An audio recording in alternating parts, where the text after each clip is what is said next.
What's up, guys? This is GF again with another movie review. On this week, we're doing The Forever Purge. Forever Purge. This is Andrew. I'm Eric. GF movie review. All right, guys. So, Forever Purge. The story.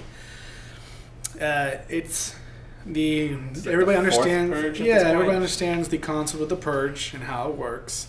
This time legal for a single day. Yeah. So this time for 12 hours. 12 hours. 12 okay. hours. So for this story. There is a group of people that believe that the purge should last forever, hence the Forever Purge. Hashtag Forever Purge. And they want to clean America, where they want to basically make it pure white America. It's basically a Nazi group, KKK group, white supremacy group, that wants to clean and get rid of everybody that doesn't look like them and think like them. And get rid of them altogether. We follow the two main characters come specifically from Mexico. You don't know why they're leaving. You just assume it's realistic reasons why. Correct. And I think they skip 10 months ahead after they've learned how to they've become more American citizens. Establish themselves. They're are trying to better themselves. They're trying to better themselves in regards to living here, and then all of a sudden they get thrown into their first purge, which they're prepared for. They know about it. Yes. It's not a surprise. They go to a base. Everything is calmer. They have security. The rich white folks that run the ranch that they work for is they're in complete lockdown. Normal, happy life for them. They just don't go outside. And we see little glimpses of what the purge was in previous movies, just violence and chaos, but it's very tiny for the first part. And then once the purge is supposed to be over, this radical group comes in and pushes the movie forward and tries to take over tries to kill the family that we first see, the ranch owners, and the they just Hispanic claim the purge couple. hasn't ended. Yeah, the Hispanic couple that we see gets thrown into that as well because they try to save the family, and then the movie takes off from there and then becomes now a movie of escape. I guess you could say it's an escape thriller where also they have to find refuge at a different location and try to fend off a giant war zone in the United States. Particularly, they land in El Paso, and they have to. Mexico and Canada have opened their borders for 6 hours, so they have a time limit on the top of the clock, just showing you how much time they have left. Right. And they decide we're going to go to Mexico. Since they're in Texas, that's the closest border, so they have 6 hours to go to this border so they can seek refuge in Mexico. So our core cast, though, are the two who escaped Mexico from before, that came to the United States for better lives, and now obviously they have to go back to Mexico.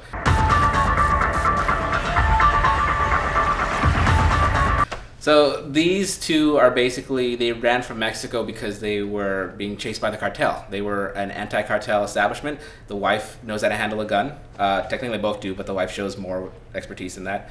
And they're the main muscle of this group.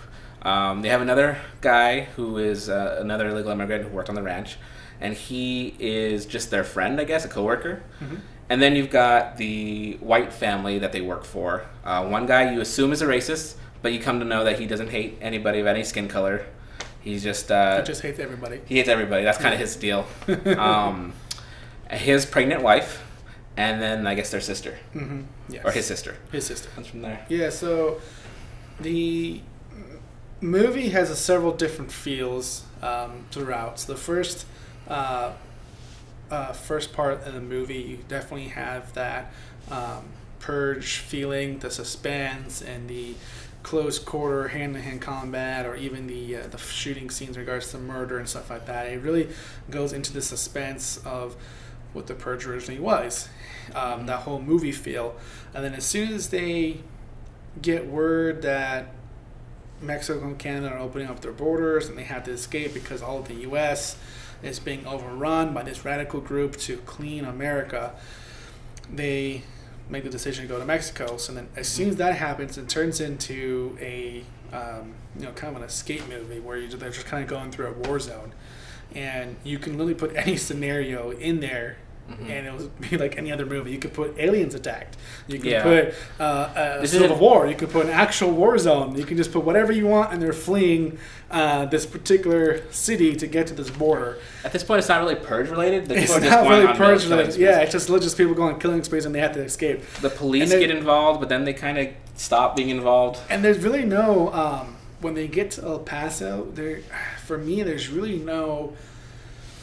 The stakes don't get really elevated. Like in the first part, you get like that full like people are actually stalking you and trying to kill you. They're in this big semi truck and they're trying to get to their location, and there's people after them, and they have to really hide and they have to fight and fight for their lives. But as soon as they get to El Paso, it's just like they're like, we just gotta get from point A to point B as fast as possible. Hiding in the corners. Oh no, there's like action over there. Let's avoid it. Yeah, they go, okay, well, there's things over here. Let's go left instead of right. And there's really no stakes involved. There's a tank that blows up part of the entrance to this movie theater. It runs over a bunch of cars. There's some rubble that gets put on top of them, but the stakes don't get pushed up. They survive the rubble and they just move on to the next location to get to the border. So it really doesn't really push the stakes up high. Like, you don't feel the suspense that it happens. So throw another little spoiler alert out there, but like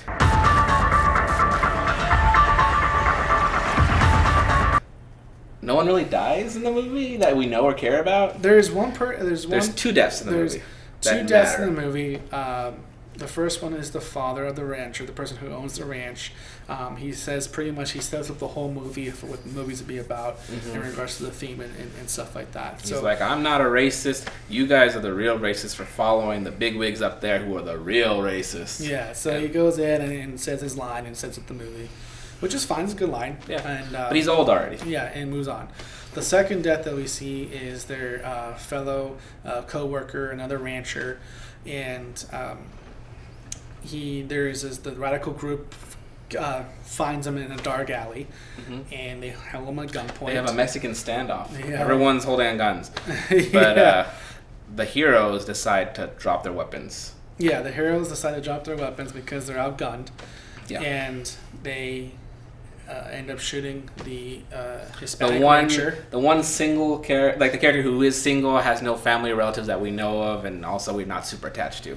Correct. He's the one that gets shot. He's the one that gets shot, and he dies. And that's it. And everybody moves on. Yeah. They go to their sanctuary, and there's some there's more shootouts. More shootouts and stuff like that. Just small little things.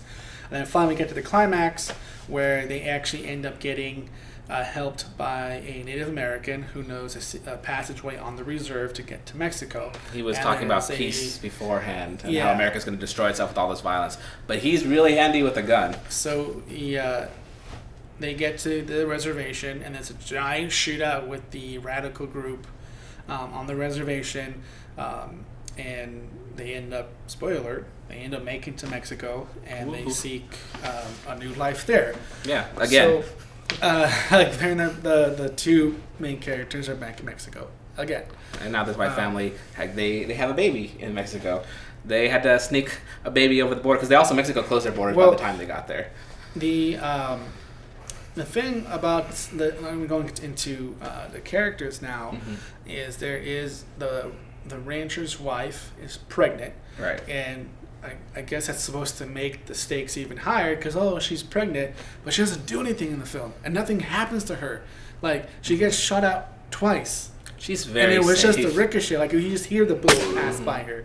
It wasn't like they were directly shooting at her. They put a gun to her belly. There was that one she didn't weird get captured. Nothing, though. The one weird scene where they're in the theater and there's all these dead actors in costumes. And then, one of them is not dead, though. Yeah, but she was behind the girl. But yeah, there was the girl. The main girl who's trained for this. She's the one that has to deal with it. So you don't really feel worried for her because you know at this point that she's good. I know what they were trying to do. They're trying to raise the stakes and make you care for them and stuff like that. But she wasn't in any real direct danger herself. Like, she didn't have to fend for herself. She this whole family, every character that you see in this film knows how to use a gun. And every time they give her a gun, she kind of backs off like she doesn't know how to use it. And it's like, well, she's from Texas. she comes from a family that obviously has a lot of guns and they know how to use it. Every single character has and knows how to use a gun. So why does the pregnant lady not know how to use a gun? Like, why can't she be a badass like everybody else and just be like... That's because she's pregnant. I guess so, but... It's like... Because the sister, she's fine. She the has a weapon, sister comes in with a shotgun, cocks it with one hand, and Super's like, yeah, I can protect you. And she's just like, guns. And, like, it doesn't make any sense. Like, it might as well just go put a child in there already. That would have been increased stakes. Like, if there was a child already there, or a baby or something, they had to be quiet, and the baby cries, or... that would have been a little more intense. Yeah, exactly. It would have made it more intense, but it did. She walked a lot, too. Yeah, she walked along. They're like, oh, are you okay? Can you keep going? But she did keep going. And the only part is that she goes in... A spoiler alert.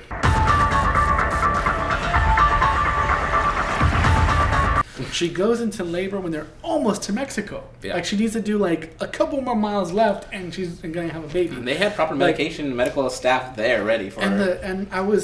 They kept doing scenes where she's holding her belly, like, thinking that she's going to go to labor, thinking she's going in labor. But she didn't. She goes into labor, like, the last scene. Yeah. And then all of a sudden, we don't see her for a while, and then we come back, and she has the baby. It's like, it would have been a little more intense, like all of a sudden we see her water break, or maybe there was some blood down there, like when they were traveling in the truck. Like, the stakes would have been a lot higher, but they just kept trying to push this lady, like, okay, she's pregnant, but nothing's happening. And nothing really happens to her. She doesn't get, like, she just get hit, there's no nothing happens to her directly. Happens to everybody else but her. So that was kind of bad. And like I said, the other characters were fine.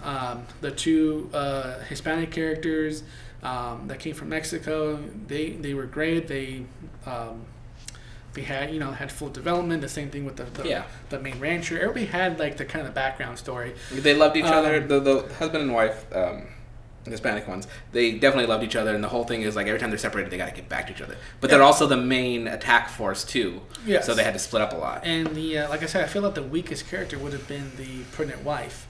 Because she barely has any lines. Even the sister was pretty weak too. The sister was weak too. Like, we knew that she's a woman. She's white. She's she was blonde, good with a gun, and she's good with a gun. Yeah, that's basically her entire. She has no personality or character moments at all. Yeah, and she has like a few lines, and that's it. She was kind of interested in the one guy that died, but she didn't say anything. She didn't do anything. Just kind of looked at him. Yeah, that was the only thing, is that the characters that were involved were kind of flat, except the two Hispanic characters. Yeah. Because it's their story. And I liked them. They were cool. It makes sense. So our protagonist at least had developed personalities and interests, and there was motives and a lot of stuff behind there compared to our side characters, which were just kind of bland. Like, if you took them out of the movie wouldn't have changed. You could replace them with a lot of characters. You can replace them with most ethnicities too. It could have been a race to the Canadian border, and it would have been the same movie. Like, you really nothing really changed.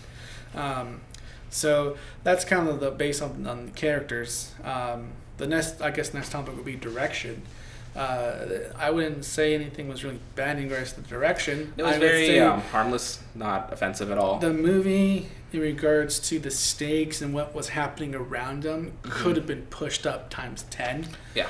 It was a safe movie. It was very safe. It was safe. You never really feel like the characters are in danger, even when, like, they're at gunpoint. Like, the very beginning, twice at the semi truck scene. And then when she gets ambushed by those dudes in those costumes. Yeah. That was the only time when you felt like, oh, these people can actually die. I was, like, legit worried at that point when she's like, there's this. This is like 2 hours after the purge has ended, and she goes to work and it's like, oh, no one's here. How odd. But then she sees a goat in a cage in the middle of the street. And her instincts are like, let me free that goat. Oh, I have to reach really deep in there to unlock it. And then she does it, and then she gets trapped. Yeah. And then there's, like, the thing that kills animals, like the little head gun bullet thing. Yeah. It's coming closer and closer towards her. And I was, like, scared of that part. Yeah. But also, she shouldn't have gone for that. That was pretty obvious. But that's that purge feel that you. Yeah, like, I can forgive that. Established in the first two. But that feel. But then everything else changed. Once she got free, though, I was no longer worried for her because nothing violent happened. Yeah. Spoiler for this scene again, but the guy that trapped her was wearing a rabbit mask, and he gets killed while wearing the rabbit mask, so it's not even super violent or gory. Well, it makes sense. He's an animal, and he gets killed. What I'm saying, though, is, like, it wasn't... Nothing in this movie was, like, stand out. Yeah. It's just, like, you saw a costume get punctured. Yeah. So, if you're looking for high suspenseful kind of like the first two, where it's kind of scared, that horror feel, thriller. It's really not that. No. Not at all. It's like you said, you get that from the first 30 minutes, and then after that, it just becomes this family trying to escape, and you can put any scenario in there, just trying to escape something. And that's it. Like I said, nothing really happens around them that makes them feel like you're feeling really in danger, or that purge feeling. This movie really wanted to be a political kind of direction, I think. And it was a political movie. I don't feel like it accomplished anything political specifically. It just kind of showed you this is like something that is political. Which I don't mind. It shows you it's a good visual example of what could happen, or this and that. It felt realistic. It did. It felt a realistic. lot of this felt like it could happen at any point, which is it's scary in its own way. Yeah. Doesn't make me feel comfortable. So now I guess we can go down to editing. I felt the pacing was fine. I didn't have any problems with editing at all. I think it was great, and it did what it needs to do. And props to the editor. Yeah, I think the editing was good.